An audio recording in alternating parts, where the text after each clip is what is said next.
ஆண்டவருக்கு நன்றி செலுத்த வேண்டும். மறுபடியுமாக இந்த புத்தாண்டு வாழ்த்துதலை இன்னும் ஒரு முறை கூட ஹாப்பி நியூ இயர், இனிய புத்தாண்டு வாழ்த்துக்கள். கர்த்தர் உங்களை, உங்களுடைய குடும்பத்தை, உங்களுக்குரிய யாவரையும் மென்மேலும் ஆசீர்வதித்து வர்த்திக்க பண்ணி ஒன்றிலும் குறைவில்லாதவர்களாய் நிறைவான நன்மைகளை பெற்று தேவனுக்கும் குடும்பத்துக்கும் பூமியும் எல்லா காரியங்களிலும் சாட்சியாக வாழ்ந்து சத்தியத்திலும் அவரை பற்றி அறிகிற அறிவிலும் நாளுக்கு நாள் வளர்ந்து பெருகுவீர்களாக. ஆமென். ஆண்டவருடைய பரிசுத்தமுள்ள நாமம் மகிமைப்படுவதாக. இந்த நாளிலே இந்த வார்த்தையை தான் கர்த்தர் கொடுத்திருக்கிறார் என்று சொல்லி பாஸ்டர் என்னோடு கூட பேசின உடனே அப்படியா ரொம்ப சந்தோஷமா இருக்கிறது அப்படின்னு அதுக்கு அடுத்த நாள் எனக்கு ஒரு ஆலயத்திலே அழைப்பு வந்தது. அந்த அழைப்பிலே எனக்கு ஒரு வாக்குத்தத்தத்தை என் போட்டோ போட்டு பிரிண்ட் பண்ணி என் கையில கொடுக்காங்க. அதுல என்ன இருக்குன்னா, இந்த வாக்குத்தத்தத்தை என்ன நிறைவேற்ற மாதிரி அந்த வசனம் இருக்கிறது. அல்லேலூயா. என்ன வாக்குத்தத்தம்? யோவான் 11 அதிகாரம் 40வது வசனத்துல ஒரு பகுதி சொல்லுங்க, தேவனுடைய மகிமையை காண்பாய். தேவனுடைய மகிமை அப்படின்னா என்ன? அத கண்டா எப்படி இருக்கும், அல்லது அதனுடைய காரியங்கள் எல்லாம் என்ன என்று சொல்லி எனக்கு பேசும்படி ஆண்டவர் அன்னை நாள்ல இருந்தே வெயிட் பண்ணிட்டே இருக்கிறார். சோ எதை எப்படி சொல்ல எனக்கு இன்னும் தெரியாது. ஏதோ அவர் கொடுத்த சில பாயிண்ட்ஸ் வந்து எழுதி வச்சிருப்பேன். ஆனா அதை பார்த்து கண்டிப்பா நான் பிரசங்கம் பண்ண போறது கிடையாது. ஏன்னா எனக்கு பிரசங்கம் பண்ண தெரியாதுங்கிறது எல்லாத்துக்குமே தெரியும். அல்லேலூயா. ஆமா, கர்த்தர் என்ன சொல்றாரோ அதை சொல்லிட்டு போயிட்டே இருப்பேன். எடுத்தவர் வாசிக்கலாம். யாத்திராகமத்தின் புத்தகம் 14வது அதிகாரம் 4வது வசனத்தை எடுத்து வாசியுங்கள். ஆகையால் பார்வோன் அவர்களை பின்தொடரும்படிக்கு நான் அவருடைய இருதயத்தை கடினப்படுத்தி நானே கர்த்தர் என்பதை எகிப்தியர் அறியும்படி பார்வோனாலும் அவருடைய எல்லா ராணுவத்தாலும் மகிமைப்படுவேன் என்றார் கண்களை மூடி. அப்பா, எங்களோடு கூட நீர் பேசுகிற நம்முடைய பிள்ளையை மறைத்து பரிசுத்த ஆவியானவரே எங்களோடு கூட நீர் பேசும். அப்பா, உம்முடைய சத்தத்தை நாங்கள் கேட்கட்டும். ஒரு மனிதனுடைய சத்தத்தை அல்ல, உம்முடைய சத்தத்தை இந்த வேளையிலே அதிகாலை வேளையிலே எங்களுக்கு நீர் துணிக்க செய்வீராக. அப்பா, எங்களோடு நீர் பேசும். நீர் நல்லவர், சர்வ வல்லவர், உம் இரக்கத்துக்கு முடிவே இல்லை, உம் அன்பிற்கு அளவே இல்லை. அவை காலைதோறும் இருக்கும், அவை காலைதோறும் புதிதா இருக்கும். மனதுருகும் தெய்வமே இயேசையா, உம்மை மனதார துதிப்பே ஸ்தோத்தரிப்பே. வார்த்தைப்படி நடக்க எங்கள் ஒவ்வொருவரையும் பலப்படுத்த தாழ்த்திருக்கிறதை இரட்சகர் இயேசு கிறிஸ்துவின் வேண்டுகிறோம் பிதாவே. 2026 ஆண்டு யூபிலி ஆண்டு. புரியல? விடுதலையின் ஆண்டு. நோட்ஸ் எடுத்துருங்க. கர்த்தரோட பேசிட்டு இருக்கேன். இந்த ஆண்டு நீங்கள் எந்தெந்த காரியத்திலெல்லாம் பிடிக்கப்பட்டிருக்கிறீர்களோ, எந்தெந்த பிரச்சனைகளெல்லாம் அகப்பட்டிருக்கிறீர்களோ, எந்தெந்த காரியத்திலெல்லாம் வெளிவர முடியாதபடி தவித்துக் கொண்டிருக்கிறீர்களோ, அத்தனை காரியத்திலிருந்து கர்த்தர் உங்களை விடுதலையாக்கப் போகிறார். அல்லேலூயா. இது விடுதலை ஆண்டு. மகிமை அப்படின்னு சொன்னாலே அது விடுதலை தான். அல்லேலூயா. மகிமை வந்துட்டுனா ஆட்டோமேட்டிக்கா விடுதலை என்ன செஞ்சிரும்? வந்துரும். தேவனுடைய மகிமை வரும்போது விடுதலை வந்துவிடும். அதுக்கு நிறைய உதாரணத்தை நான் உங்களுக்கு சொல்லுவேன். அதற்கு தான் உதாரணமாக நான் வாசிக்க கேட்ட அந்த வசனம், எகிப்தியருக்கு முன்பதாக பார்வோன் பார்வனுடைய காரியம், பார்வனுடைய எல்லா சேனைகளும், அந்த சேனைகளின் கண்கள் காணும்படி நான் எல்லாத்துல என்ன செய்வேன், மகிமைப்படுவேன் என்று சொன்னார். அதை தெளிவா சொல்லணும்னா உங்களுக்கு ஒண்ணு விடுதலையின் ஆண்டு. அடுத்த காரியம் கர்த்தர் உங்களுக்கு கொடுக்கிறார். இந்த ஆண்டிலே தேவனுடைய ஜனத்துக்கு விரோதமாய், தேவனுடைய மக்கள் தேவனை ஆராதிக்க விடாதபடி அதை தடுக்கக்கூடிய அனைத்து தலைவர்களும் காலி.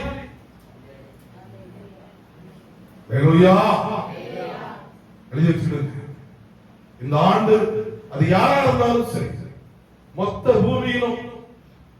ஏன்னா இந்த ஆண்டு கர்த்தர் ராஜரீகம் பண்ணக்கூடிய ஆண்டு. அவர்தான் பூமி அனைத்துக்கும் ராஜா, பூமி அனைத்தை அவர்தான் ராஜரீகம் பண்ணுகிறார். ஆனா இந்த ஆண்டிலே தேவனுடைய பிள்ளைகளுடைய அழுகுரலை கேட்டு, தேவனுடைய பிள்ளைகளுடைய அங்கலாய்ப்பை கேட்டு, தேவன் நமக்கு விடுதலை ஆண்டை கட்டளையிட்டிருக்கிறார். அந்த விடுதலை ஆண்டிலே தேவனுடைய ஜனங்கள் சுதந்திரமாய் விடுதலையாய் அவரை ஆராதிக்க விடாதபடி எகிப்து தேசத்திலே அடிமையாக இருந்த இஸ்ரவேல் ஜனங்கள் பார்வோன்ட வைத்த வேண்டுகோள் என்னது? எங்கள் தேவனுக்கு ஆராதனை செய்ய வேண்டும். ஏதாவது கேட்டாங்களா? உன் சொத்தை தான், உன் சுகத்தை தான், ஏதாவது கேட்டாங்களா? எங்க தேவனுக்கு ஆராதனை பண்ண எங்களை போக விடுவா, எங்களை விடுதலையாய் அனுப்பி விடுன்னு கேட்டாங்க. அது விட முடியா, உங்கள் தேவனுக்கு ஆராதனை செய்ய உங்களை அனுமதிக்க முடியாதுன்னு தடுத்தவன் நிலைமை என்ன ஆச்சுன்னு சொல்லி நாம் வேதாகமத்திலே படிக்கிறோம். அல்லேலூயா. அங்க தேவனுடைய மகிமை இறங்குகிறது. பார்வனுடைய சகல சேனைகளினாலும் நான் மகிமைப்படுவேன் என்று சொன்னார். அந்த மகிமை என்னவென்று சொன்னால், இன்னைக்கு அநேக சேனைகள் தேவனுடைய ஜனத்தை துன்பப்படுத்திக் கொண்டிருக்கிறதை நீங்கள் அறிவீர்கள். அனைத்து சேனைகளும் தேவனுடைய மகிமை இந்த ஆண்டிலே முடியுது. அல்லேலூயா. அந்த பேசிட்டாங்க பார்வனுடைய அனைத்து சேனைகளும், அது எல்லாமே பார்த்தால் அனைவரும் இந்த ஆண்டுல முடியும். அடுத்தது பார்வனுடைய கதையும் முடியுது. அல்லேலூயா. ஆமா, அவனுடைய கதையும் முடியுது. இன்னொன்று எழுதிடுங்க, இன்று கண்ட எகிப்தியனை இனிமேல் நீங்கள் பார்க்க போறதே இல்லை. அல்லேலூயா. புரிஞ்சுதா? எல்லாம் எழுதி வச்சுக்கணும். இதெல்லாம் என்னென்ன ஆவிக்குரிய அர்த்தம், என்னென்ன உண்மை இருக்குன்னு எல்லாத்துக்கும் ஆவியில உணர்த்தப்படுவீங்க. எல்லாம் அப்படியே நடக்கும். சரியா? தேவன் உங்கள்கிட்ட பேசிட்டு இருக்கிறாங்க. இன்று கண்கிற எகிப்தியரை இனி நீங்கள் பார்க்க போறது இல்லை. அடுத்தது, நீங்கள் பட்ட பாடுகள் சொல்லுவாங்களா, நீங்க உங்கள் கைகளின் பிரயாசத்தை நீ சாப்பிடுவாய். அப்படின்னா நீங்க இவ்வளவு நாள் கஷ்டப்பட்டு சம்பாதிச்சத கொள்ளையடிச்சுட்டு போனாங்களா, உங்களுக்கு புரியாது. உங்களுக்கு புரியவே புரியாது. சரியா? அதாவது நம்ம ஒரு வண்டி வாங்குவோம், அந்த வண்டிக்கு முதல்ல ரோட் டாக்ஸ் கட்டிடுவோம். அப்படிதானே? ரோட் டாக்ஸ் கட்டாம ரோட்டு மேல வண்டி போகாது. அப்ப கெட்டி தான் வண்டியை வெளியே விடுவோம். அதுக்கப்புறம் ரோட்டு மேல வண்டி கொண்டு போகும்போது இன்னொரு டாக்ஸ் கட்டணும். எது? Toll tax. அது ஆர்டினரி புடுங்கி, அது பேர் புடுங்குறது மக்கள்கிட்ட. இதுக்கு பேர் அடிஷனல் புடுங்கி, அடிச்சு புடுங்குற மாதிரி. ஒருத்தர் பதிவு போட்டிருந்தார், அந்நாட்கள்ல இருட்டுல கொள்ளையர்கள் வழி பறித்தார்கள், இந்நாட்கள்ல வெளிச்சம் போட்டு கேட்டு போட்டு மறைச்சிருந்தான் வழி பறிக்கிறார்கள் அப்படின்னு சொல்லி போட்டாங்க. சரி, அதுதான் பரவாயில்ல அப்படின்னு போட்டா, எக்ஸ்ட்ராடினரி புடுங்கி ஒண்ணு இருக்கு, உங்களுக்கு தெரியுமா? புடுங்குறது. அது என்னன்னா, அங்க கேமரா மாட்டிருப்பான். Ordinary, additional, extraordinary. அங்க கேமரா மாட்டிருப்பான். நீ ஸ்பீடா போனா அல்லது ஹெல்மெட்டுக்கு ஏதாவது ஒரு சீட் பெல்ட் ஏதாவது ஒன்று போடாம போனா அதுலயும் ஃபைன். இப்படி மக்கள்கிட்ட இருந்து புடுங்கக்கூடிய காரியங்கள். அல்லேலூயா. தெரியுமா உங்களுக்கு? எத்தனையோ உலக நாடுகள்ல சுவிஸ்னு ஒரு நாடு இருக்கு. அந்த நாட்டுல மக்களுக்கு பணத்தை தாரா, நீங்க வச்சிருக்க நீங்க வேலைக்கு போக வேண்டாம், நீங்க உங்க பிள்ளை குட்டிகளோட சந்தோஷமா இருக்குன்னு சொல்றானா. அதுக்கு அந்த மக்கள் சொல்றாங்க, நாங்க வேலை செஞ்சு நாங்க சம்பாதிச்சு நாங்க சாப்பிடுவோம், எங்களை தொந்தரவு பண்ணா மட்டும் இருந்தா போதும். அரசாங்கம் மக்களுக்கு பணம் கொடுத்து வாழ வைக்குது. ஆனா மக்கள்கிட்ட இருந்த பணத்தை புடுங்கக்கூடிய ஒரு கவர்மெண்ட் இருக்கும் என்று சொன்னால் அது நம்ம தேசத்தை மாதிரி ஒரு பெரிய கவர்மெண்ட் வேற எதுவுமே கிடையாது. அன்னைக்கு ஒரு காட்சி, யார் எடுத்தாலும் எனக்கு தெரியாது, அது உண்மை. என்னவென்று சொன்னால், ஒரு அம்மா அப்படி திடீர்னு கொஞ்சம் பணம் வசதி வாய்ப்போட வந்துட்டாங்க. டக்குன்னு ஒரு 4 பேர் போறாங்க, நீங்க அந்த டாக்ஸ் கட்டிங்களா, இந்த டாக்ஸ் கட்டிங்களா, உங்க கூட ஜப்தி பண்ண போறோம், நீங்க சம்பாதிச்சதுல இருந்து இந்த வரி எல்லாம் கட்டலன்னா உங்களை. அதாவது அந்த அம்மா கேக்குது, வரி எதுக்கியா கட்டணும் அப்படின்னு. இல்ல, உங்களுக்கு இந்த நாட்டுல இருந்து சம்பாதிப்பதற்கு நாங்க பாதுகாப்பு கொடுக்கோம்ல, உங்களுக்கு எந்த ஒரு பிரச்சனையும் வராம நாங்க பாதுகாப்போம்ல, அதுக்கு நீங்க இந்த வரிலாம் கட்டணும் அப்படின்னு உடனே அந்த அம்மா பதில் கேட்டு, அப்ப நான் சம்பாதிச்சது இந்த வருஷம், ஒரு 4 வருஷத்துக்கு முன்னாடி நான் கஞ்சிக்கு வழி இல்லாம இருந்தேன், அப்பொழுது நீங்கள் என்ன செய்தீர்கள்? நான் சம்பாதிக்கும் போது என்கிட்ட வந்து கேட்கிற நீ, நான் சாப்பாட்டுக்கு வழி இல்லாம இருக்கும்போது ஒரு நேரம் சாப்பாடு தரணும்ல. அப்படிதானே? நான் வசதியற்று உடுக்க உடையற்று இருக்கும்போது, ஐயா நீங்க உடை இல்லாம இருக்கிறீங்களே, நான் உங்களுக்கு உடை எடுத்தாருன்னு சொல்லணும்ல அரசாங்கம். என்ன செய்யுது? பிச்சைக்காரன் பாக்கெட்லயும் கை போட்டு புடுங்கிறது அரசாங்கம் இருக்கே தவிர மக்களுக்கு உதவி செய்யும்படி இல்லை. அதனால மனிதர்கள் இக்கட்டில் உதவி செய்யும் மனிதருடைய உதவி விருதா. கர்த்தரை மனுஷரை நம்புவதை பார்க்கிலும் கர்த்தரை பற்றுதலாய் இருப்பது நலம். தேவனை எண்ணிக் கொள்ளுங்கள். இப்ப நான் சொல்ல வர்றது என்னன்னா, உங்ககிட்ட இருந்து புடுக்கப்பட்ட எல்லாவற்றையும் திருப்பி ஆண்டவர் உங்களுக்கு தருவேன்னு சொல்றார்.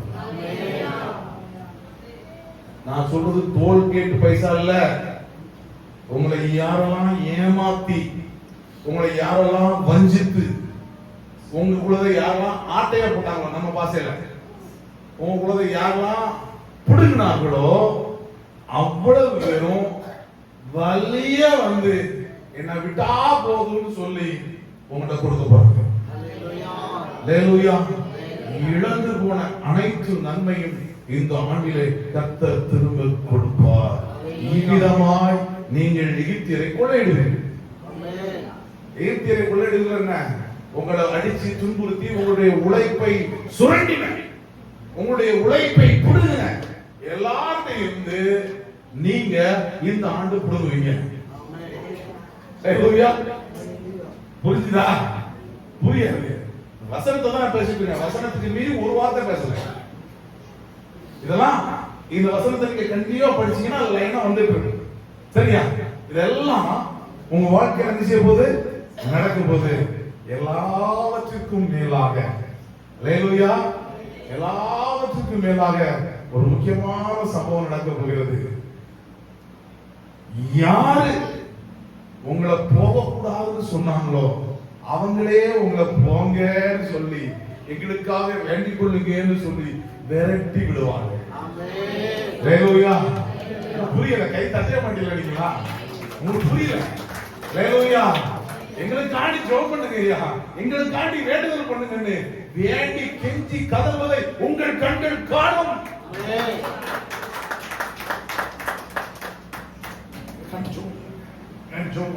கேட்பாங்க, இந்த காரியத்துக்காக ஜெபம் பண்ணுங்க கேட்பாங்க. இது நடக்கும். அடுத்தது, உங்களை எதிர்க்கிறவருடைய நிலைமை 10 வாத 10 வாத அது அவங்களுக்கு வரக்கூடாதுன்னு நான் ஆசைப்படுறேன். அது அவங்களுக்கு வரக்கூடாதுன்னு தான் ஆசைப்படுறேன். ஆனா இன்னொன்னு, அது உங்களுக்கு வராம இருக்கணும்னா இதெல்லாம் அண்டர்லைன் பண்ணி கரெக்டா எழுதி வைக்கணும். அந்த வாதம் உங்களுக்கு வராம இருக்கணும்னா நீங்க என்ன செய்யணும்? உங்க நிலக்கால்கள்ல ரத்தத்தை பூசி உள்ள வந்து இருக்கணும். வெளியே சோவாரிட்டு இருக்க கூடாது. ஆலய ஆண்டுடைய ஜெப வீட்டாகிய உங்களை கொண்டு வந்து மகிழப்பட சொல்ற இந்த வீட்டுக்கு வராம வெளிய ஊதாரித்தனமா இருந்தன்னா அவனை பண்ணுத அட்டாக் ஒன்னதாக்கும். புரிஞ்சுதா? அதுக்கு நீங்க தப்பு வைக்கணும்னா ஒழுங்கா கத்தக்குள்ள இருங்க. ஒழுங்கா வேதம் வாசித்து, ஒழுங்கா ஜெபம் பண்ணி, ஒழுங்கா ஆலயத்துக்கு வந்து ஒழுங்கா இருங்க. அவனுக்கு வரக்கூடிய பிரச்சனைல ஒண்ணு கூட உங்களுக்கு வராது. மகிமைன்னா இதான். அல்லேலூயா. உனக்கும் காட்சிதான், அவனுக்கும் காட்சிதான். தேவன் உனக்கும் காட்சி தருவார், அவனுக்கும் மகிமையான காட்சி தருவார். ஆனா உனக்கு அது வாழ்வு, அவனுக்கு அது வீழ்வு. அல்லேலூயா. வித்தியாசம் இதான். அந்த வித்தியாசம் எதுன்னா, உனக்கு மேல ரத்தம் பூசப்பட்டிருக்கு. இயேசு என்கிற ரத்தம், இயேசு கிறிஸ்து என்கிறவருடைய ரத்தம் உன்னை பாதுகாக்கும். அல்லேலூயா. சரியா? இந்த மகிமை அப்படின்னா என்ன அப்படின்னு நினைச்சுக்கலாம். கொஞ்சம் பார்த்தே இருக்கலாம். முதல்ல சங்கீதம் 19:1 படிங்க.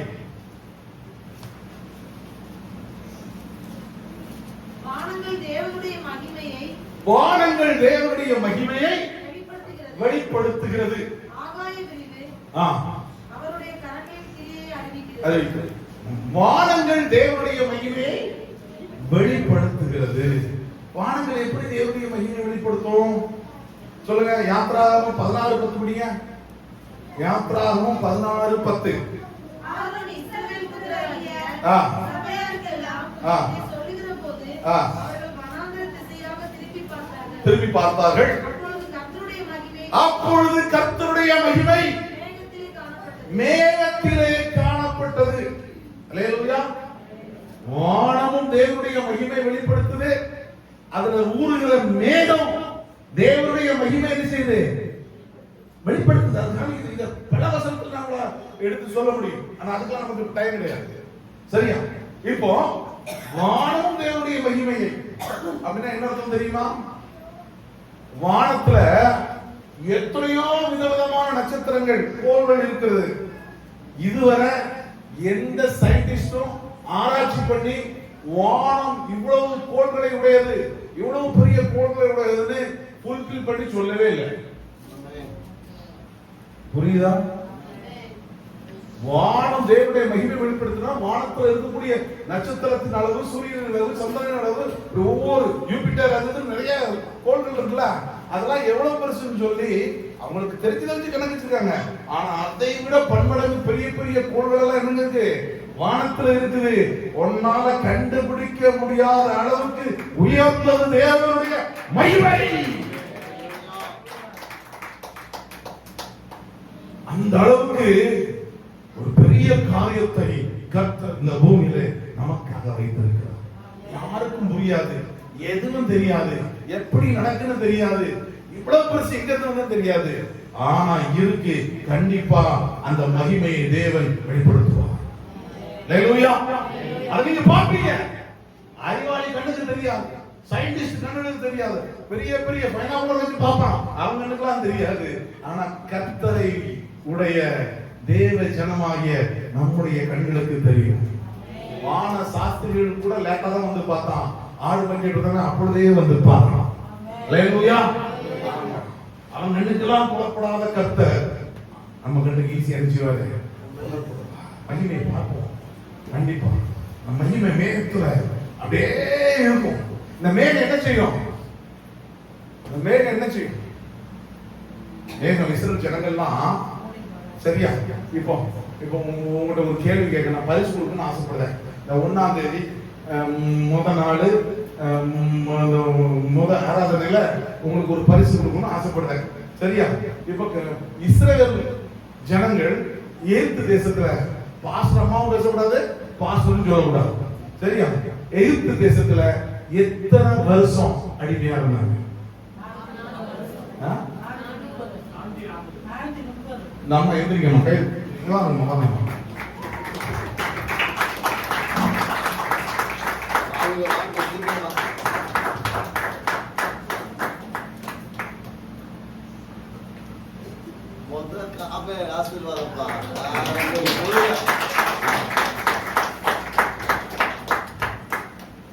ஹalleluya 430 வருஷம் 430 வருஷம் அடிமையாய் இருந்தவருடைய அடிமைத்தான் தேவனுடைய மகிமை இறங்கும்போது நீங்க ஹalleluya 430 வருஷம். அதுல யோசேப்பு இருந்த ஒரு 80 வருஷம் மட்டும் கொஞ்சம் விடுதலையோடு மக்கள் இருந்தாங்க, நல்லபடியா வாழ்ந்தாங்க. அப்போ கிட்டத்தட்ட 350 வருஷம் ரொம்ப கஷ்டப்படுறாங்க இல்லையா? உன் கஷ்டத்துக்கெல்லாம் இந்த ஆண்டு முடிவு வந்து கஷ்டத்துல நீங்க பட்ட உங்களுக்கு ஆதரவா இருந்த யோசேப்பு இல்ல. யோசேப்பு வந்து இயேசு கிறிஸ்துவுக்கு அடையாளமானவன், அதனால அவன் இருக்கும்போது பிரச்சனை கிடையாது. ஆனா அதுக்கு பிற்பாடு அவ்வளவு வேதனை, அவ்வளவு கஷ்டம், விடுவிப்பார் இல்லை, தரிசனம் பெற்றவர்கள் இல்லை. மோசே தான் அதுக்கப்புறம் தரிசனம் பெற்று வரான். அது வர பிரச்சனை. சோ இந்த பிரச்சனைகள்ல, பாடுகள்ல, உபத்திரவங்கள்ல இருக்கிற எல்லாம் இந்த ஆண்டு விடுதலை நாடு. ஹalleluya. சோ இந்த மேகம் எத்தனை வருஷம் பிரயாணப்பட்டு போனாங்க? அம்மா நீங்க சொல்லாங்க, வேற யாராவது சொல்லுங்க. 40 பொதுவா ஒரு புதுமைப்பா சொல்லுங்க. 40 வருஷம் சொல்லுவாங்க. எதுக்கு 40 வருஷம்? எத்தனை நாள் பிரயாண தூரம்? 40 நாள் பிரயாண தூரம். ஆனா 40 வருஷம் ஆச்சு. ஏன்?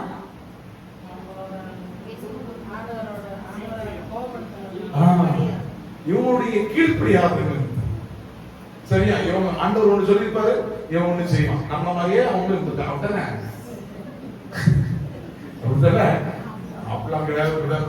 நாங்களும் பெர்ஃபெக்ட், கரெக்டா நடப்போம். பாஸ் என்ன சொல்றாரோ அப்படி கேட்போம், வசனம் என்ன சொல்றோ அப்படியே கேட்போம். அப்படி நீங்க செஞ்சீங்கன்னா உங்களுக்கு நீங்களே கை தட்டிடுங்க. ஹalleluya. சும்மா கை தட்டினா ஆண்டவர் பார்த்துட்டு இருக்காரு. ஹalleluya. அப்போ வெயில், மக்கள் நடக்க முடியல. அப்போ பாதுகாத்து என்னது? மேகம். மகிமை என்ன செய்யுமா? முன்னாடி நீ போவா, கர்த்தருடைய மகிமை உன்னை பின்னாடி என்ன செய்யும்? காக்கும். அப்போ மகிமை உங்களை காக்கும். இந்த ஆண்டு உங்களுடைய பாதுகாவலின் ஆண்டு. ஹalleluya. எப்படி பாதுகாக்கும்னா, வெயில் கூட உங்க உடம்புல பட்டு ஹீட் ஆகி நீங்க கஷ்டப்படக்கூடாது, அப்படி காக்கும். ஹalleluya. மகிமை மகிமை பார்க்கறதுனா அவ்வளவு சாதாரண விஷயம் கிடையாதுங்க, அவ்வளவு சூப்பர் விஷயம் அது. ஆமா, அதை நீங்க பார்க்க போறீங்க. இந்த மகிமை என்பது அவ்வளவு பெரிய மகத்துவத்தை வளர்க்கக்கூடிய ஒரு காரியம். அது மட்டும் இல்ல, அந்த 40 ஆண்டுகளாய் இஸ்ரவேல் ஜனங்களுடைய வஸ்திரம் என்ன செய்யலையா? சொல்லுங்களேன். இப்ப அந்த பாப்பாவுக்கு வயசு என்னமா? 10 வயசு. இப்ப அவ என் வயசு வந்துருவா. அப்ப எப்படி இருப்பா? எப்படியா இருப்பா?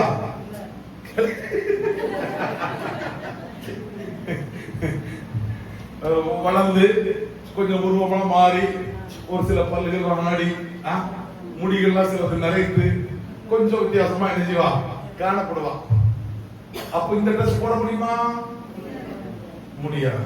அப்ப அன்னைக்கு போட்ட ட்ரெஸ் இன்னைக்கு வர பழமையாகாம இருந்ததுன்னு வசனம் சொல்லுது. அப்ப இந்த பிள்ளை 50 வருஷம் 40 வருஷம் அப்படியே இருந்திருப்பாளா? என்ன நடந்திருக்கும்? ஹalleluya. இவ வளர வளர இவ ட்ரெஸ்ஸும் வளர்ந்திருக்கும். ஹalleluya. கர்த்தருடைய மகிமை என்னன்னா, உனக்கு எது எது தேவையோ அதை நீ விரும்பாட்டா கூட உனக்காக அவர் செய்துட்டே இருப்பாரு. அதுக்காக நீ ஸ்பெஷல் பிரேயர்லாம் பண்ணண்டா, நீ வளர்ந்தா அது சேர்த்து வளரும். உன் பாத ரட்சைகள் கூட என்ன செய்யாது? பழச போகாது, தேயாதது. உன் பாதங்கள் என்ன செய்யாது? வீங்காது. ஹalleluya. தேவனுடைய மகிமை உங்களை எப்படி பாதுகாக்கும்? மகிமையை பார்த்த அப்படின்னா அது சாதாரண விஷயம் இல்ல. உனக்கு அப்படிப்பட்ட ஒரு பாதுகாப்பு. உன் ட்ரெஸ் வளரும், உன் கால் வீக்காது, நீ போட்டிருக்க சப்பல் கூட, செருப்பு கூட தேயாம அப்படி ஃப்ரெஷ்ஷா கொண்டு போவாரு. யாருடைய ஜனத்தை? ஆனா உனக்கு தொந்தரவு பண்ணணும் ஒருத்தன் பின்னாடி வருவான் பாரு. ஹல்லேலூயா. அவன் நிலைமை ரொம்ப மோசம். ஹல்லேலூயா. என்ன நடக்குது? இப்போ போறாங்க, போயிட்டு திடீர்னு பார்த்தா சிவந்த சமுத்திரம் குறுக்க வந்துருது. எல்லாரும் மோசையில போய் முறையிடுவாங்க. ஐயா, எகிப்துல பிரேத குழிகள் சொல்லியா இங்க கொண்டு எனக்கு முக்க வந்தியது. ஹல்லேலூயா. அங்க நாங்க அப்படி தின்னாமே இப்படி தின்னாமே. ஐயா, இந்த பயல நிம்மதியா இருக்கவே விடல. வணங்கா வளர்த்துள்ள திரைகள் ஆண்டு சொல்றாரு. அவன் விட்டு அவனுக்கு கரையினா முடிச்சுதான் சொல்லுவார். ஹல்லேலூயா. ஆனாலும் பொறுமையா அவங்களுக்காக திறப்புறன்னு ஜெபிச்சா பாருங்க மோசே. ஹல்லேலூயா. அதுக்காக தான் பாஸ்டர் பரலோகம்னு முதல்ல அவங்க அல்லதையே போய் விடணும். ஹல்லேலூயா. ஆமா, அவ்வளவு பிரச்சனை. அந்த அளவுக்கு கேட்ப ஆண்டவரே நான் என்ன செய்யணும்? எப்ப பார்த்தாலும் என்கிட்ட வந்து சொல்லிட்டு இருக்க. உனக்கு நான் கொடுத்த கரியாரத்தை பயன்படுத்துறா. உனக்கு இருக்கிற கோலை கட்டி சமுத்திரத்தை செஞ்சிரு, ரெண்டாய் பிளந்து அப்படின்றார். ஆண்டவரை பார்த்து முறையிட போனா டென்ஷன் ஆயிடுவார் அந்த இடத்துல மட்டும். நீங்க பாத்தீங்கன்னா தெரியும். சரியா? அப்படி நீங்க படிச்சு வந்தீங்கன்னா பார்த்தா அதே இடத்துல அது வரும். 14, 15, 14 அப்படி வந்துடும். லைனா வரும். சரியா? இப்போ அதுல என்ன நோக்கி முறையிடுறது என்ன அப்படின்னு கேட்பாங்க. என்ன உனக்கு கொடுத்த அதிகாரத்தை பயன்படுத்து. ஹல்லேலூயா. இந்த ஆண்டு பாஸ்டர்மாரு தங்களுக்கு கொடுத்திருக்கிற அதிகாரத்தை தாராளமாய் பயன்படுத்தும் ஆண்டு. ஹல்லேலூயா. இந்த ஆண்டு கர்த்தருடைய ஊழியர்கள் அவர்களுக்கு கர்த்தர் கொடுத்த அதிகாரத்தை ரைட்டை தாராளமா பயன்படுத்த போறாங்க. அதனால தேவ ஜனங்கள் பாதுகாக்கப்படுவார்கள். ஹல்லேலூயா. வசனத்துல ஒரு இடத்துல சொல்லி இருக்குது, அன்னைக்கு எகிப்தில இருந்து கானானுக்கு வரும்போது மோசேக்குள்ளாக எல்லாரும் சமுத்திரத்தின் வழியாய் ஞான ஸ்நானம் பெற்றார்கள். எத்தனை பேரு? 2 லட்சத்துக்கும் அதிகமான மக்கள். இந்த ஆண்டு நிறைய பேரு ஞான ஸ்நானம் பெறும் ஆண்டு. ஹல்லேலூயா. இந்த ஆண்டு நிறைய பேரு ஞான ஸ்நானம் பெறுவாங்க. அடுத்தது இந்த ஆண்டு நீங்க செகண்ட் பை செகண்ட் அற்புதங்களை பார்க்கும் ஆண்டு. இதெல்லாம் நீங்க எழுதி வைக்கணும். இந்த ஆண்டு நீங்க second by second daily second by second கர்த்தருடைய அற்புதத்தை பார்த்துட்டே இருப்பீங்க. ஹல்லேலூயா. எது தேவை அதை வந்து குமிக்கணும், எது தேவை அது வளர்ந்துடும். எல்லாமே கிடைச்சிட்டே இருக்கும். பகல்ல ஏசி, நைட்டு ஹீட்டர். ஹல்லேலூயா. பகல்ல ஏசி, நைட்டு ஹீட்டர், எல்லாமே ஓசி. ஆமென். சொல்லுங்க ஆமென். கர்த்தர் செய்வார், கர்த்தர் செய்வார். அதற்குரிய காரியங்களை கர்த்தர் செய்து கொடுப்பார். எல்லாம் இப்போ உங்களுக்கு வழி கொடுத்த அதே சமுத்திரம், உங்களுக்கு வழி கொடுத்த அதே சமுத்திரம் உங்களை அழிக்க வேண்டும் என்று சொல்லி, உங்களை துன்புறுத்த வேண்டும் என்று சொல்லி, உங்களை தேவனை ஆராதிக்க விடாதபடி தடுக்க வேண்டும் என்று சொல்லி சேனைகளாய், அது எப்படி சொல்லிருக்கு? பார்ப்பனிய எல்லா சேனைகளும். எல்லா சேனையும் என்ன? காலாட்படை, குதிரைப்படை, யானைப்படை, தேர்ப்படை, இன்னும் என்னென்ன திருப்படவா இருந்தது தெரியல. படை சொல்லி சரங்களா இருக்கும் நமக்கு தெரியாது. அத்தனை படையும் மொத்தம் உள்ள போயிட்டு ஹல்லேலூயா. அவன் கடந்து போறான். நானும் சும்மா விடுவேனா? நானும் போவேன்னு போனான். ஹல்லேலூயா. முன்னாடி போயிட்டு ஆய்ப்பாடு சொன்னாரு, அதிகாரத்தை பயன்படுத்தியா? ஹல்லேலூயா. தேவ ஊழியர்களை தேவையில்லாம வாயை திறக்க வச்சிடாங்க. ஹல்லேலூயா.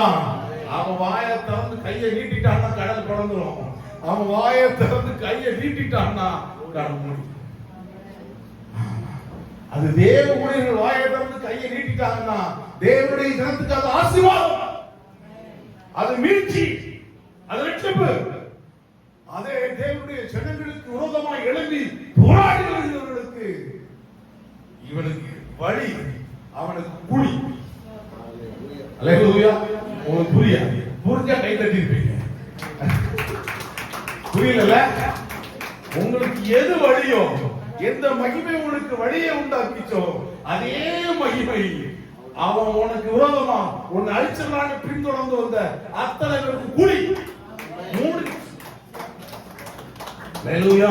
இந்த ஆண்டு நடக்கும், எழுதி வச்சுக்கோங்க. இந்த ஆண்டு நடக்கும். கர்த்தர் நடக்க போறதான் முன்னாடி சொல்லிட்டே இருக்கு. ஹல்லேலூயா. அடுத்தது யாத்ராகமத்தின் புத்தகம் 33ஆம் அதிகாரம் 18வது வசனத்தை படிங்க. யாத்ராகமத்தின் புத்தகம். உம்முடைய மகிமை யாரு? மோசே.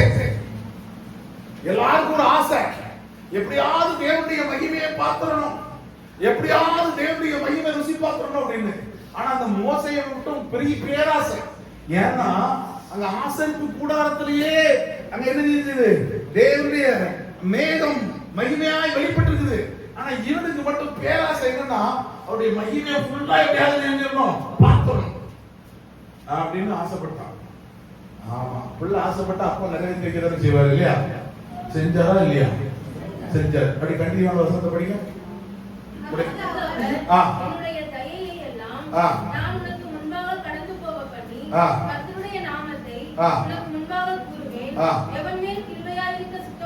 எவன் மேல் கிருபையாய் இருக்க சித்தமாய் இருக்கிறேனோ அவன் மேல் கிருபையாய் இருப்பேன். எவன் மேல் இரக்கமாய் இருக்க சித்தமாய் இருக்கிறேனோ அவன் மேல் இரக்கமாய் இருப்பேன் என்று சொல்லி நீ என் முகத்தை பார்க்க மாட்டப்பா. ஒரு மனுஷனும் என்னை கண்டு உயிரோடு இருக்க கூடாது. That's my rule. தேவனை முழு மகிமையோடு பார்த்து ஒரு மனுஷனும் உயிரோடு இருக்க முடியாது. இது அப்படியே அண்டர்லைன் பண்ணி வச்சிருங்க, பின்னாடி வரும். ஒருத்தரை பார்த்து உயிரோடு இருக்க முடியாது, அவ்வளவு மகிமை அது. அதனால நீ என்ன செய்ய? படிங்க, கட்டுப்படுங்க. யாக்க ஒரு இடம் இருக்கப்பா உனக்காக. அங்க கண்மலையில் ஒரு இடம் இருக்குது. சோத்திரம். ஹல்லேலூயா. என்கிட்ட பார்க்கணும்னா நானும் ஒரு இடத்தை உண்டாக்கி வச்சிருக்கேன். என்னது? கண்மலை. யார் அந்த கண்மலை? சொல்லுங்க. இயேசு என்கிற கண்மலை. ஹல்லேலூயா. அந்த இயேசு மூலமா தான், அந்த இயேசு வழியா தான் நீ என்கிட்ட வர முடியும், நீ உன்னை பாதுகாத்துக் கொள்ள முடியும். அதனால அந்த கண்மலையின் வெடிப்புல ரசிச்சு உன்னை வச்சுட்டேன்.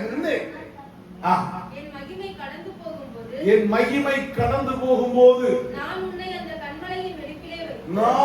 உன்னை அந்த கண்மலை வெடிப்பிலே வைத்து நான் கடந்து போகும் மட்டும் என் கரத்தினால் உன்னை மூடுவேன்.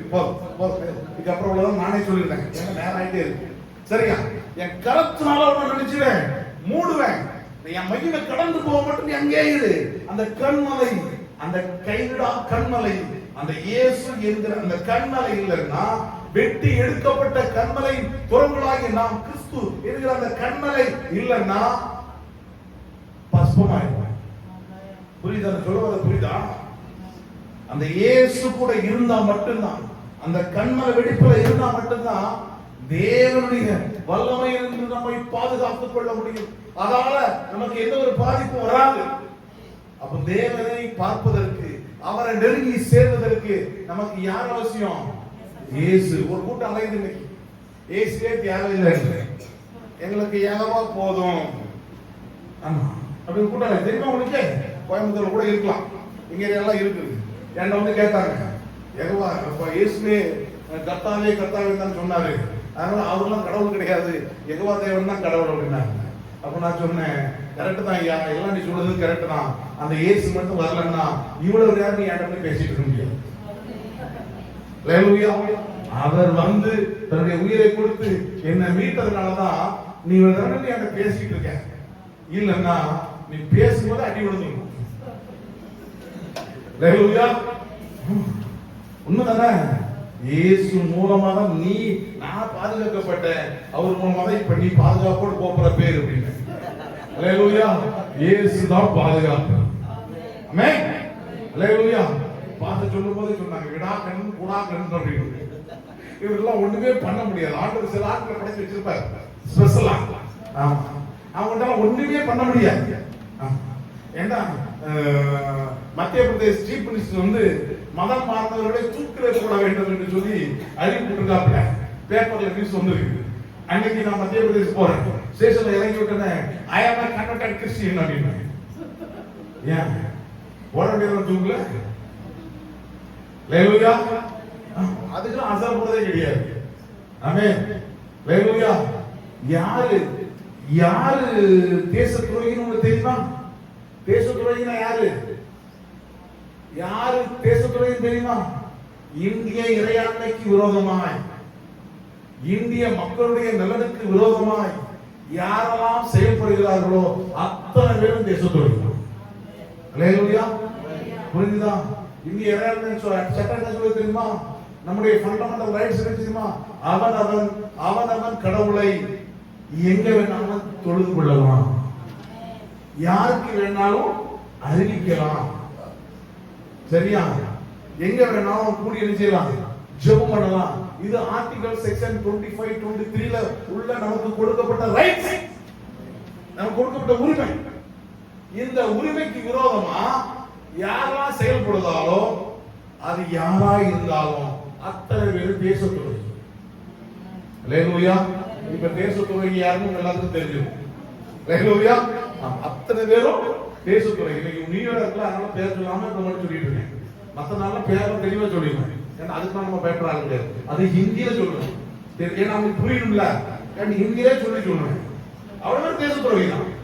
தேச துரோகி யாருன்னா தேவனுடைய ஜனங்களை ஜெபம் பண்ண விடாதபடி, ஆராதிக்க விடாதபடி தடுக்கக்கூடிய அனைத்து கும்பல்களும் தேச துரோகி. ஏன்னா இந்திய இறையாண்மை யார் வேணாலும் அவன் சாமியை கூப்பிட்டு போறான், அதை யாரும் நினைக்க கூடாது, தடுக்க கூடாது. அவன் மதத்தை பத்தி பிரச்சாரம் பண்ணிட்டு போறான், அதை யாரும் தடுக்க கூடாது. இது இந்திய அரசியல் சாசன பிரிவுல நமக்கு கொடுக்கப்பட்ட ரைட். இதை தடுக்கிற எவனா இருந்தாலும் சரி அத்தனை பேர் யாரு தேச துரோகி. சட்டத்தின் கடமை செய்யணும்னா முதல்ல இந்த போலீஸ்காரங்க அவங்க எல்லாம் பிடிச்சு உள்ள போடணும். ஆமா, எவ்வளவு பேர் பிடிச்சு உள்ள போட வேண்டியிருக்கும் அவ்வளவு பேர் பிடிச்சு உள்ள போடணும். ஹalleluya. ஆமென். அதெல்லாம் இந்த வருஷம் நடக்கும், எழுதி வச்சுக்கோங்க. அவ்வளவு நடக்கும். ஆமென். ஆமா. இப்போ இந்த மோசே தேவனுடைய முகத்தை பார்த்தார்ல, இந்த மகிமை என்னெல்லாம் செய்யணும்னு சொன்னார்ல, மோசே தேவனுடைய அந்த பின்புறத்தை பார்த்ததுனால மக்கள்கிட்ட வந்து பேசுறாங்க. அப்போ மக்கள் எல்லாரும் என்ன சொன்னாங்க? உங்களுக்கு நல்ல வசனம் தெரியும், அதனால கேட்க ரெண்டு வசனத்தை சொல்லுமா? எங்கிட்ட பேசும்போது முக்காடு போட்டுட்டு என்ன செய்யுங்க, பேசுங்க. ஐயா உங்க முகம் அப்படி ஒரு பிரகாசம். ஹalleluya. நான் கருப்பா இருந்தாலும் பிரகாசமா இருக்கிறேன். ஹalleluya. புரிஞ்சுதா? இந்த பிரகாசம், இந்த மகிமை, இந்த மகிமையை நம்ம பார்த்துட்டோம் அப்படின்னா நம்ம முகம் என்ன ஆயிரும்? பிரகாசமாயிரும். சரியா? நான் ஒரு 26 வருஷத்துக்கு முன்பதாக நான் ஆண்டவரை ஏற்றுக்கொண்டு இதோட 26 வருஷம் ஸ்டார்ட் ஆயிட்டு வச்சுக்கோங்களேன். இப்போ 26 வருஷத்துக்கு முன்னாக என் முகத்தை நான் ரசிக்கப்பட்ட புதுசுல எனக்கு ஆவிக்குரிய அன்னை எப்படி நம்ம மணியனுக்கு ஒரு ஆவிக்குரிய பாஸ்டர் கிடைச்சாரோ அதே மாதிரி எனக்கு ஒரு ஆவிக்குரிய அண்ணன் கிடைச்சார். அவர் பேரு ராஜன், ஏடி ராஜன், சென்னையில இருக்கிறார், மீன் வளர்ப்பு பண்ணிட்டு இருக்காரு. அவரு இல்ல இப்போ மூஞ்ச நல்ல போட்டோ எடுத்து வச்சுக்க அப்படின்னா. ஹalleluya. எதுக்கு அப்படின்னா இஞ்சி சின்ன குரங்கு மாதிரியே இருக்க நீ அப்படின்னா சோத்திரம். ஹalleluya. அதான் எனக்கு குரங்கு இஞ்சி தின்னு நீங்க எப்ப போய் பார்த்தீங்க கேட்டேன். நம்ம தான் சாதா பால் கிடையாதுல்ல. அப்போ அவர் சேட்டை பண்ணிட்டு இருக்கும்போது குரங்குக்கு இஞ்சி வெட்டி போடுறது, சாப்பாடுல முளத்தெல்லாம் விரப்பு கலந்து அப்படி கொடுத்தது, அது தின்னுட்டு அது இருக்கும். அந்த ஸ்டேட்ல பாத்திரம் வச்சிருக்காங்க குடும்பக்காரர்கள். இன்னைக்கு நிறைய வாலிபர்கள் வந்து இந்த மாதிரி சேட்டையெல்லாம் பண்ணிட்டு தான் இருக்காங்க. ஆமா, ஆனா இப்ப எல்லாருமே லைவ்ல பண்றது கிடையாது, எல்லாம் மொபைல்ல பண்ணிட்டாங்க.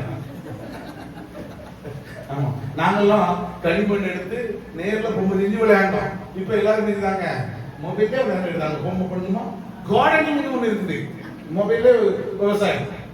ஆமா, மொபைல்ல திட்டம் அப்படியே நான் மொபைல்ல விவசாயம் பண்ணி மொபைல்ல கார்டனிங் பண்ணி கடைசியில என்ன ஆக போகுது, கண்ணை வச்சு கண்ணாடி தான் போட போறேன். தயவு செய்து இந்த மொபைல அப்படியே தூக்கி ஓரம் வைப்பவர்கள் பாக்கியவான்கள், அவர்கள் கண்ணாடிக்கு தப்புவிக்கப்படுவார்கள். அல்லேலூயா. சரியா?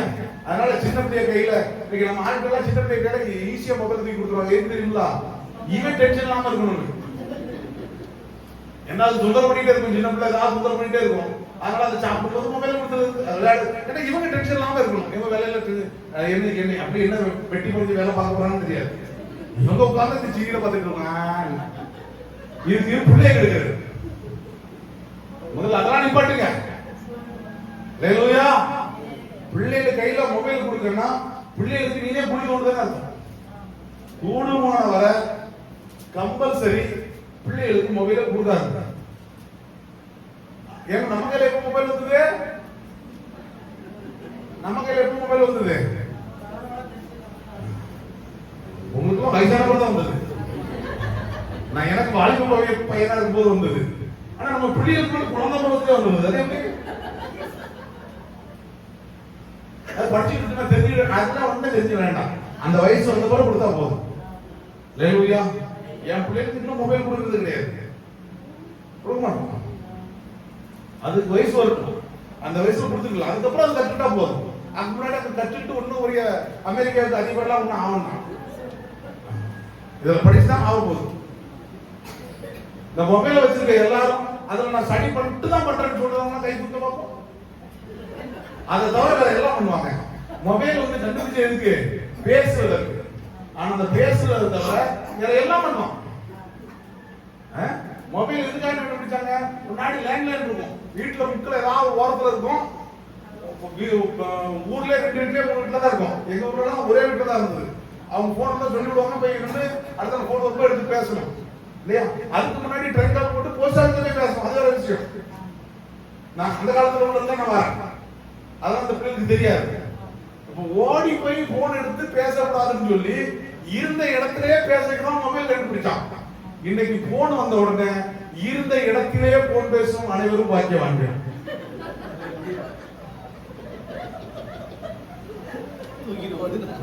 மொபைல போன் தூக்கிட்டே ஓடுது. ஏன்? பக்கத்துல அம்மா இருக்கா, அப்பா இருக்காங்க, ஃப்ரெண்டு ஏதாவது பேசினா தெரிஞ்சா நம்ம வண்டாவள வெளிவிட்டா அதனால கூடுமான வரை போன ஸ்பீக்கர்ல போட்டு பேசி பழகி பார்க்க பார்ப்போம். நிறைய பேருக்க மாட்டுவீங்க. ஓ பேசுற சவுண்டே கேட்க என்ன பேசுவான்னு யாருக்கு தெரியாது. சுத்தி இருக்க எவனும் தெரியாது. அவங்களுக்கு தான் தெரியும். இப்படி பேசுறவங்க எல்லாம் கவனமா இருங்க. தயவு செய்து உங்க பிள்ளை அப்படி இருக்காங்கன்னா அவங்க இருந்து போனை புடுங்கி விடுங்கள். ஒரு லேண்ட்லைன் போன் இதுக்கு போன் நம்பர் கொடுத்து பேச வேண்டும் அப்படின்றது போன் முக்கியம். நேரத்தை போய் சாப்பிட்டு இருக்கு. சரியா? அப்படி நேரத்தை போக கூடாது. மகிமையை பார்க்கணும். அல்லேலூயா. மகிமையை பார்த்து இயங்கக்கூடிய கண்கள் எல்லாம் தூங்கி முடிச்ச உடனே போனை தேடுகிறது. அல்லேலூயா. காலை எழுந்த நான் பாட்டு படிச்சிடலாம். நீர் நல்லவர், சர்வ வல்லவர், உம் இரக்கத்துக்கு முடிவே இல்லை, உம் அன்பிற்கு அளவே இல்லை. அது காலை தோறும் அப்படின்னு என்ன அர்த்தம்? அதிகாலை என்னை தேடுகிறவர்கள் கண்டடைவார்கள். அதிகாலை என்னை தேடுகிறவன் கண்டடைவது மட்டுமல்ல, காலை தோறும் என்னுடைய கிருபை எப்படி இருக்குது? புதிதாக இருக்கு. அவருடைய கிருபை காலை தோறும் புதிதாக இருக்குது. இந்த காலை தோறும் புதிதாக இருக்கக்கூடிய அந்த கிருபையை பெற்றுக்கிறதுல நிறைய பேருக்கு என்ன இல்ல, வாஞ்சை இல்ல. என்ன போட்டோ எடுக்க சொன்ன அண்ணன், டேய் இந்த போட்டோ எடுத்துக்க, அதுக்கப்புறம் டெய்லி காலையில ஜெபத்துக்கு வந்துரு, டெய்லி ஜெபம் பண்ணு, அதுக்கப்புறம் ஒரு 6 மாசம் கழிச்சு போட்டோ எடுத்து பாரு, இந்த போட்டோக்கும் இந்த போட்டோக்கும் எவ்வளவு வித்தியாசம் இருக்குன்னு தெரியும். அல்லேலூயா. என்கிட்ட அந்த போட்டோவும் இருக்கு, அதுக்கப்புறம் எடுத்த போட்டோவும் இருக்கு. உண்மையிலே சொல்றேன், நேர் ஆப்போசிட்டா இருக்கு. முதல்ல எடுத்த போட்டா மிளகா பொடி மிக்ஸ் பண்ணி வச்ச சோத்தை சாப்பிட்ட மாதிரி. அந்த 6 மாசம் கழிச்சு அப்புறம் எடுத்த போட்டோ தேவ பிரசன்னம் நிறைந்தது. அந்த மகிமை வரும்போது உன் முகம் நீ எப்படி வேணாலும் இரு. சில பேர் கருப்பா இருப்பாங்க, சில பேர் பார்த்துட்டு ஒரு பெரிய பியூட்டியா ஒரு ஸ்ட்ரக்சர் எல்லாம் சரியில்லாம அப்படி வித்தியாசமா இருப்பாங்க. ஆனா அவங்க முகத்துல ஒரு லுக் இருக்கும், பார்த்துட்டே இருக்கலாம் போல இருக்கும். அங்க என்ன இருக்கு? தேவ மகிமை இறங்கி இருக்கு. தேவ மகிமை இறங்கிட்டுனா உன் முகம் என்ன செய்யும்? பிரகாசிக்கும். யாருக்கெல்லாம் என் முகம் பிரகாசிக்கணும்னு ஆசையா இருக்கு? அல்லேலூயா. அப்போ தேவனுடைய மகிமை என்ன செய்யணும்? பார்க்கணும். அல்லேலூயா. அதை பார்க்கணும். அப்போ இந்த ஆண்டுல உங்க முகம் எல்லாரும் முகமும் சொல்லுங்களேன் அப்படி அல்லேலூயா அப்படி பிரகாசமா இருக்கு. பார்க்கும் போது அல்லேலூயா. அப்போ இந்த ஆண்டு பிரகாசிப்பிக்கப்படுவீர்கள். அல்லேலூயா. அடுத்தது இந்த மகிமை என்ன செய்யணும்னா மேன்மைப்படுத்தணும். மேன்மைப்படுத்தும்.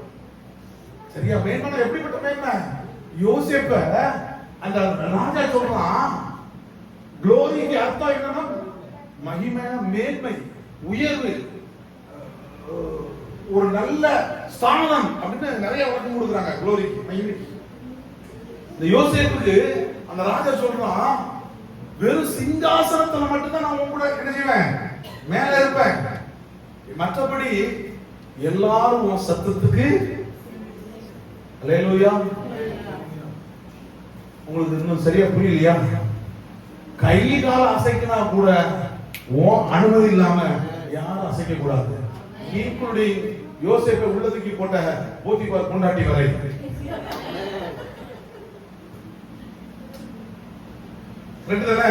அவ்வளவு இருந்தா. ஆனா இந்த மகிமை பெற்றவன் யாரையும் பழிவாங்கவே மாட்டான். அவன் வேலையில கரெக்டா இருப்பான். என்ன அடிச்சுக்கு உள்ள போட்டாலும் சரி, போட்டாலும் யாரையும் அது என் வேலை கிடையாது, என் வேலை கரெக்டா இருப்பாங்க. அல்லேலூயா. மகிமை அடைஞ்சான், உயர்வு. இந்த ஆண்டு நீங்க எதெல்லாம் அடிமைத்தனத்துல இருந்தீர்களோ அந்த இடத்துலலாம் ஆட்சியாளர்களாய் அமர்வீர்கள். இன்னும் புரியல? எங்கெல்லாம் வேல்யூ குறைஞ்ச இடத்துல நீங்க வேலை செஞ்சுட்டீங்களோ அங்கெல்லாம் நல்ல வேல்யூபிளான போஸ்ட்ல போய் நீங்க உட்கார போறீங்க.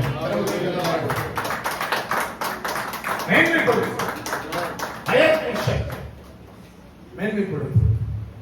அல்லேலூயா. இப்போ மேலாயிட்டே இருக்கு. நான் வேகமா முடிக்கிறேன். சொல்லிட்டே போனேன். இது தேவனுடைய மகிமை எல்லாம் அதுக்கு அளவே கிடையாது, சொல்லிட்டே இருக்கலாம். அவ்வளவு பெரிய காரியம் இது. சரியா? இப்போ மகிமை என்னன்னு தெரியணும்ல இல்லையா? மகிமை என்னன்னு தெரியணும்ல, அதுக்கு நீங்க படிக்கணும். 1 சாமுவேல் புத்தகம் 4ஆம் அதிகாரம் 21, 22வது வசனம்.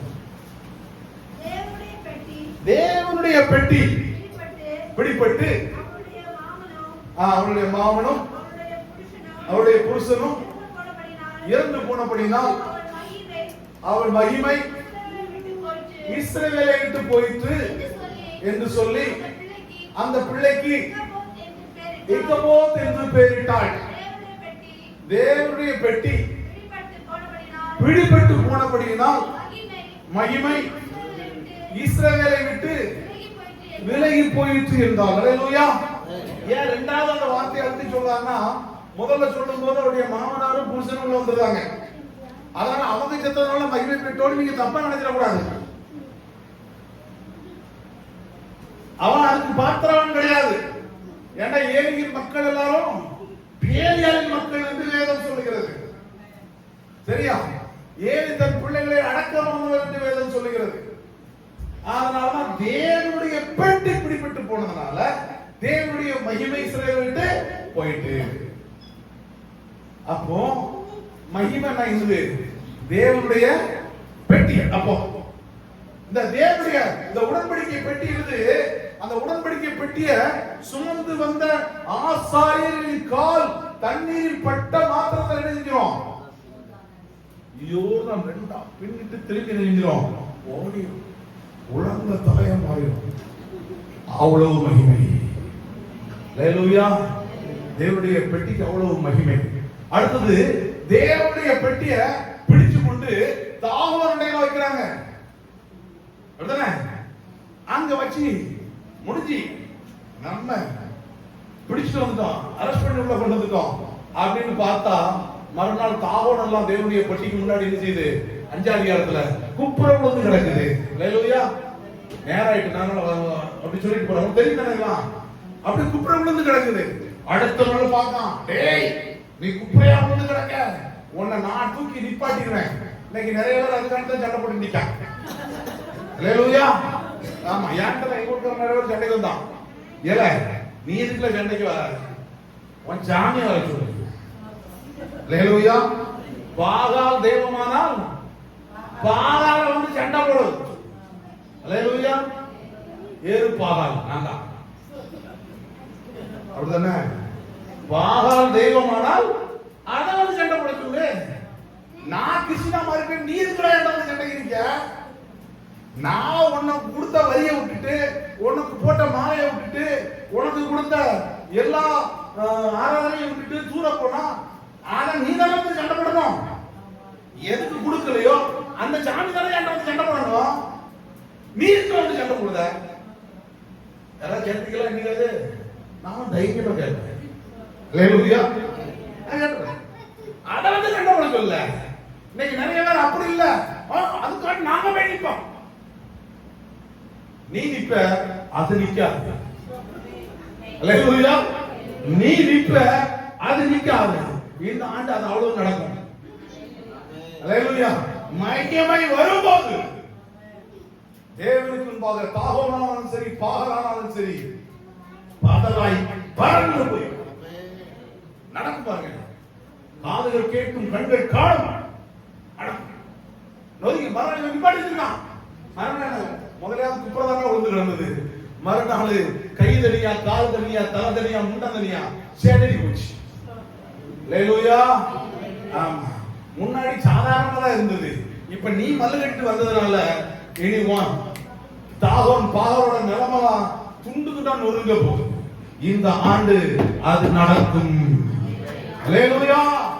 என்னங்க தேவனுடைய வார்த்தைக்கு இவ்வளவுதானா? அல்லேலூயா. ஆமென். அது நடக்கும். இப்போ இது வந்துட்டா தடுக்கலாம் நிக்கா. இப்போ அது குப்புற விழுந்து போச்சு, அது உடஞ்சி தலைந்து போச்சு. இப்ப தேவனுடைய பெட்டி இவ்வளவு மகிமை கொண்ட பெட்டி, சரியா?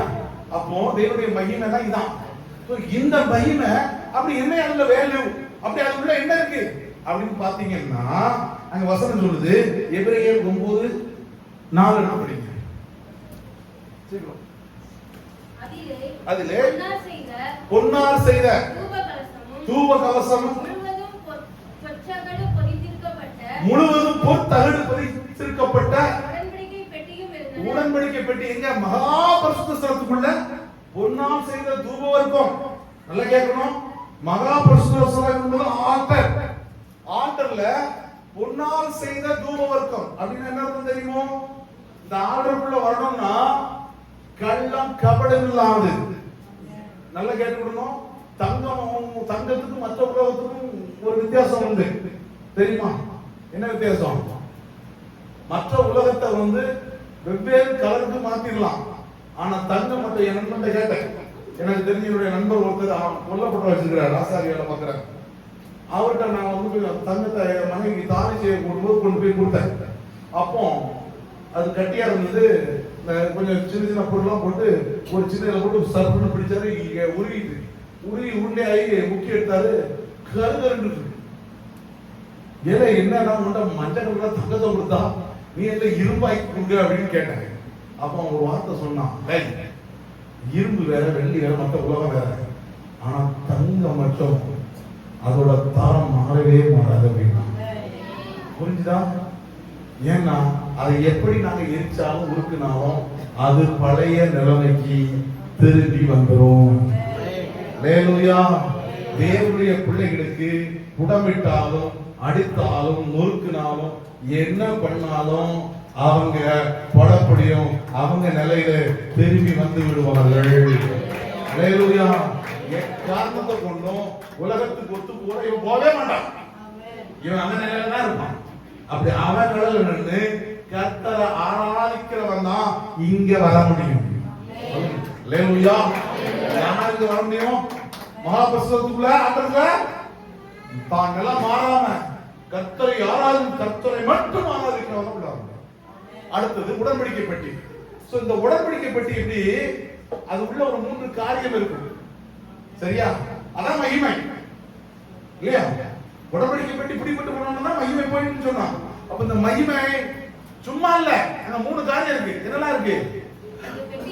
அந்த பெட்டியிலே மன்னா வைக்கப்பட்ட பொற்பாத்திரமும் ஆரோனுடைய துளிர்த்த கோலும்